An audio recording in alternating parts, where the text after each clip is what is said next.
Tem como ser uma pessoa moral sem ser religiosa? Em um mundo tão globalizado, com tanta variedade cultural e com tantas diferenças de opinião, ideias tradicionais e conservadoras são vistas como coisas atrasadas. Realmente, quando conhecemos outras culturas e outras formas de pensamento, nós percebemos que não somos os donos da verdade e temos que reconhecer que somos apenas um entre vários grupos, uma sociedade entre várias outras. Com isso, a ideia que predomina hoje é de que cada pessoa devia definir seus próprios valores e princípios. O que é ensinado hoje em dia é que não se deve falar de certo e errado, devemos ter uma mente aberta. Com esse relativismo moral, o século XXI se encheu de incertezas e dúvidas sobre os assuntos de valores morais. Muitos não têm mais coragem de sequer se posicionar publicamente em assuntos de ética, e outros nem sabem mais expressar opiniões. Ao mesmo tempo, porém, vemos pessoas lutando por direitos humanos, por liberdade e justiça social, pessoas se manifestando contra estupros, contra sequestros, contra corrupção política, contra guerras. Essas lutas mostram que, apesar de dizermos que os valores morais são relativos, nós temos alguns princípios e valores como base das nossas vidas e sociedades, sim. Queremos respeitar as diferenças morais, mas não tanto a ponto de desrespeitar a vida humana. Como explicar isso? Bom, qualquer pessoa que souber um pouco sobre história sabe que as religiões sempre aparecem como uma das principais causas de guerras, injustiças, divisões sociais, corrupções políticas.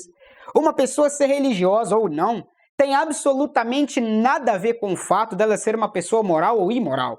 Uma pessoa pode ser cristã e ser extremamente corrupta e mentirosa, como muitos pastores que a gente vê por aí, e a outra pode ser uma pessoa ateia e lutar pelo bem-estar e pela justiça social, como a gente também vê com frequência.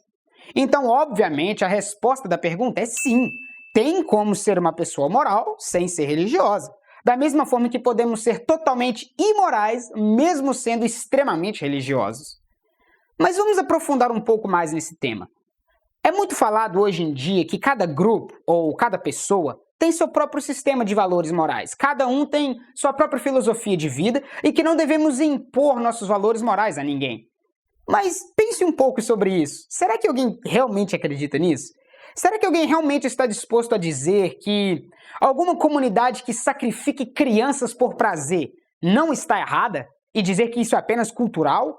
Será que alguém realmente quer defender que Hitler matou tantos milhões de pessoas porque ele achava correto e que devemos respeitar e tolerar essa diferença de opinião? Será que alguém está disposto a concordar com sociedades machistas, por exemplo, que tratam mulheres como objetos sexuais e escravas domésticas, dizendo que é cultural e que não podemos interferir? A verdade é que todos nós sabemos que, no fundo, há certos valores morais universais que ninguém, nenhuma sociedade, nenhuma cultura e nenhum governo devem violar. Mesmo se você me disser assim, eu não penso assim, prefiro ter um pensamento tolerante, acho que isso é relativo, eu não acho que valores e princípios deviam ser forçados a ninguém, acho que cada um tem seu direito de escolher. Como assim não deviam ser impostos? Como assim todos têm direitos de escolher? Dizer que não devemos impor regras não seria mais uma regra que também estamos impondo? E de onde viriam os direitos humanos para começar se tudo é relativo? Essa é a outra dificuldade de dizer que valores morais são relativos. É uma afirmação que se contradiz. A questão é que quando dizemos que ninguém tem a verdade, estamos declarando uma verdade. Quando dizemos que ninguém deve impor regras porque tudo depende da cultura, estamos impondo uma regra que desrespeita as outras culturas que não são relativistas como a nossa cultura, moderna e capitalista. Tudo bem, mas o que tudo isso tem a ver com a pergunta do vídeo? É o seguinte. Apesar de que quase todos concordam que a vida humana tem valor e quase todos acreditam em direitos humanos e em justiça social, muitas pessoas não conseguem explicar por que elas acreditam em coisas como direitos humanos e justiça social. Porque, no fundo, essas coisas não se encaixam com sua visão de mundo. Por exemplo, se tivermos uma visão totalmente ateísta da natureza e da humanidade, e acreditarmos que somos apenas produtos do acaso, que estão aqui perdidos e sem propósito, então por que eu precisaria respeitar e amar as pessoas? De onde viriam os direitos humanos? Não estamos no mundo de natureza selvagem, de matar ou morrer? Cão come cão, sobrevivência dos mais fortes? Quero deixar claro novamente que não estou dizendo que todo ateu é imoral, nem de perto. Só quero dizer que respeitar a vida e o ser humano não tem fundamento no ateísmo. Não há motivos coerentes para falar de direitos humanos e valores morais dentro do ateísmo.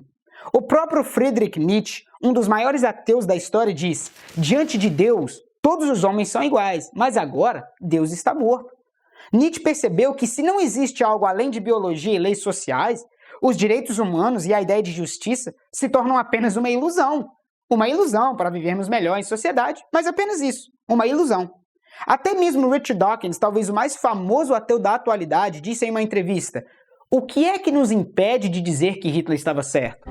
Essa é uma pergunta muito difícil de responder. Se direitos humanos são apenas uma maneira de convivermos juntos em sociedade, então na verdade não são direitos.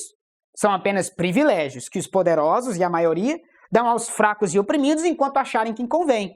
E o dia que quiserem tomar, podem tomar. Dessa forma, você tem um sistema de valores morais que visa mais ao coletivo que ao individual. E para saber onde uma moral coletivista que desrespeita o individual leva, é só olhar para os regimes fascistas e totalitários do século XX, como o nazismo, fascismo, a União Soviética e a ditadura militar no Brasil. Ou aceitamos que direitos humanos e valores morais são uma ilusão, ou admitimos que algo além dessa natureza física existe e é a base do valor de cada pessoa. Não tem como matar Deus sem matar os direitos humanos. Aqui entra um detalhe muito importante. A moral cristã não está baseada no fato de que serei castigado, não é isso. Sempre que o assunto de Deus e valores morais é levantado, as pessoas costumam pensar que o Evangelho de Cristo tem sua moralidade baseada no fato de que seremos castigados. Por exemplo, um dos personagens do escritor Dostoiévski disse: se Deus não existe, tudo é permissível. Essa frase costuma ser entendida assim: se Deus não existe, ninguém vai castigar as pessoas, então podemos fazer qualquer coisa. Na verdade, a moral cristã não funciona dessa forma. Não é porque Deus vai me castigar que eu devo amar o próximo. Não é pelo medo do inferno. Não é isso que Cristo ensinava. O nosso mestre ensinou o seguinte: faça aos outros o que você gostaria que eles fizessem a você. Ele não disse: faça aos outros o que eu te mando, senão você vai queimar no inferno. A moral cristã é baseada no fato de que cada indivíduo, toda e qualquer pessoa tem valor porque todos foram criados à imagem e semelhança de Deus. Ou seja, são seres autônomos, com intelecto, vontades e emoções.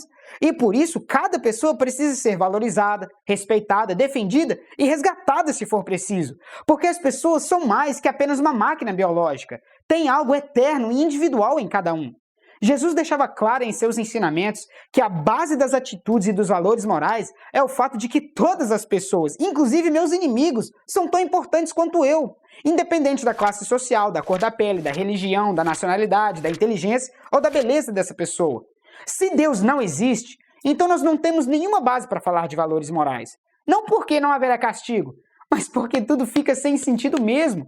Todos vamos morrer e tudo é passageiro. Todas as lutas sociais, todas as lágrimas de mártires, as reformas políticas, no final, levam a lugar nenhum.